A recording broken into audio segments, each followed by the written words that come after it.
Assalamualaikum warahmatullahi wabarakatuh.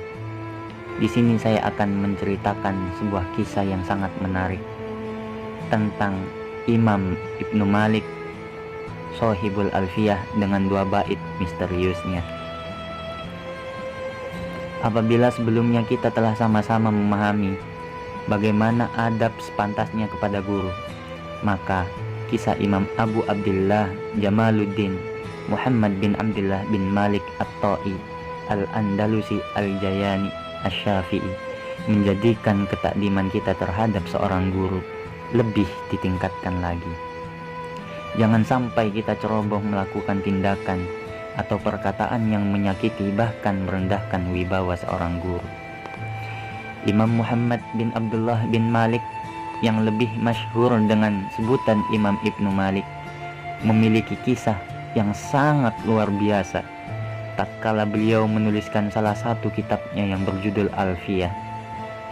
Kitab Alfiyah merupakan kitab yang berisi 1002 bait yang mengandung makna-makna dan penjelasan mengenai gramatika dan tata bahasa Arab. Kaum pesantren menganggap bahwa kitab Alfiyah merupakan rumusan yang paling lengkap untuk memandu para santri membaca kitab berbahasa Arab gundul, bahkan mengarangnya, yang saking luar biasa isi yang ada di dalamnya.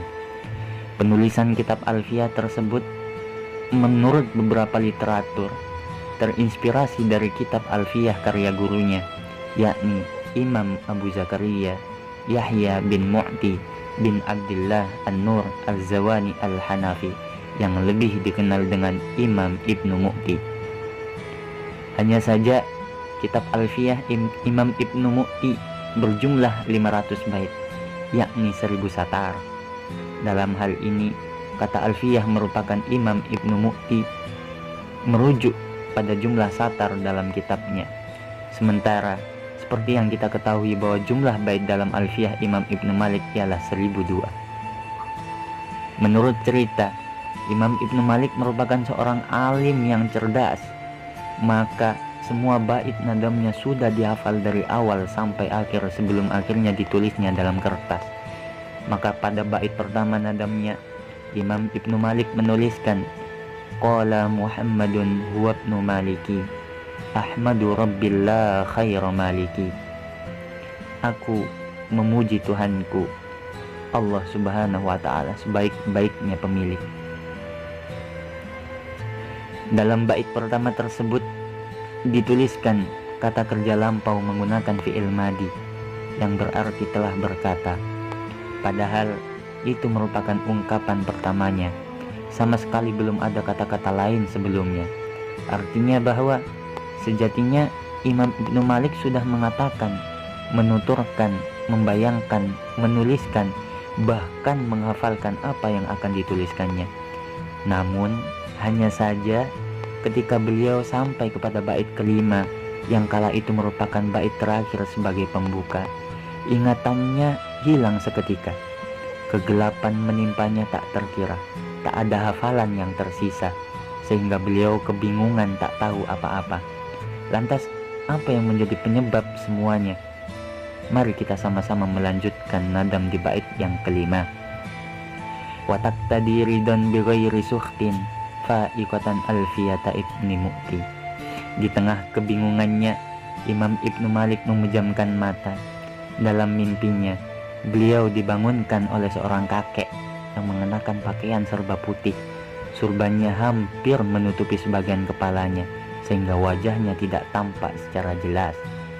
Sambil menepuk pundak Imam Ibnu Malik, kakek itu berkata, "Wahai pemuda, bangunlah. Bukankah engkau tengah menyusun sebuah kitab?" Tanyanya. "Iya kakek," jawabnya terjaga, masih dalam mimpi singkatnya. "Tetapi tiba-tiba lupa akan semua hafalan saya sehingga tak bisa melanjutkannya." Kakek itu melanjutkan bertanya, "Sudah sampai mana engkau menuliskannya?" Lalu Imam Ibnu Malik membacakan nadamnya hingga bait kelima. Baru sampai bait kelima, tuturnya kemudian. Sang kakek tersenyum dan menawarkan niat baiknya dengan ramah, "Bolehkah aku melanjutkan hafalanmu?" Seketika Imam Ibnu Malik mengangguk bahagia. "Tentu saja boleh," sahutnya. Kemudian sang kakek membacakan sepenggal bait yang disarankannya. fa'iqatan min nahwi alfi baitin wal hayyu qad yaghlabu alfa mayyitin. Setelah mendengar bait tersebut, Imam Ibnu Malik terbangun dari tidur lelapnya. Ia kaget akan apa yang dialaminya, karena sepenuhnya sadar siapa sosok kakek dalam mimpinya. Tak lain ialah gurunya, Imam Ibnu Mu'ti. Sejatinya, bait tersebut merupakan sindiran kepada Imam Ibnu Malik atas rasa sombong dalam bait kelima miliknya. Beliau menganggap bahwa alfiah karangannya lebih unggul daripada karangan gurunya.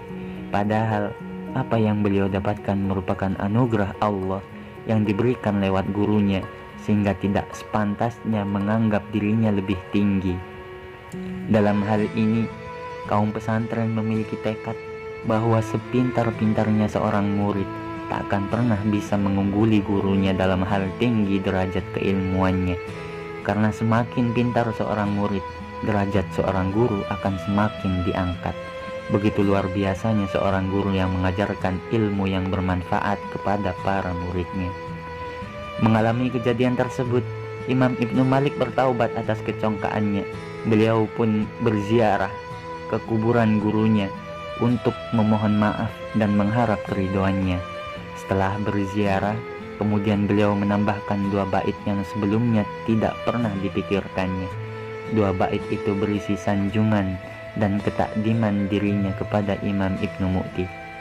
Wa huwa bisabkin haizun tafdila mustawjibun sana'iyal jamila wallahu yaqdi bihibatin wafira li walahu fi darajatil akhirah. Setelah menyelesaikan 2 bait terbarunya, terbukalah hafalan beliau yang terlupakan sebelumnya. Maka dengan segenap jiwa beliau melanjutkan penulisan nadomnya hingga bait ke 1002. Itulah mengapa kitab Alfiyah karangannya memiliki 2 bait tambahan, misteri yang terpecahkan. Sampai saat ini, para santri selalu menyandungkan nadoman tersebut dalam berbagai acara, salawatan, maulutan, syukuran, wisudaan, dan sebagainya. Bahkan setiap tahunnya di berbagai pondok pesantren hadir para penghafal nadam Alfiyah, dihafalkan untuk dipelajari, dipahami, dan diaplikasikan. Nadam Alfiyah sebagai pengingat kita akan ketakdiman kepada guru dan kiai, sebagai panduan kita untuk memahami kalam ilahi. Maka akan sangat lucu ketika seseorang berteriak kembali kepada Al-Quran dan As-Sunnah, tetapi melupakan dasar-dasar ilmu tata bahasa untuk membedah makna yang terkandung di dalam kedua sumber agama. Wallahu a'lam bishawab.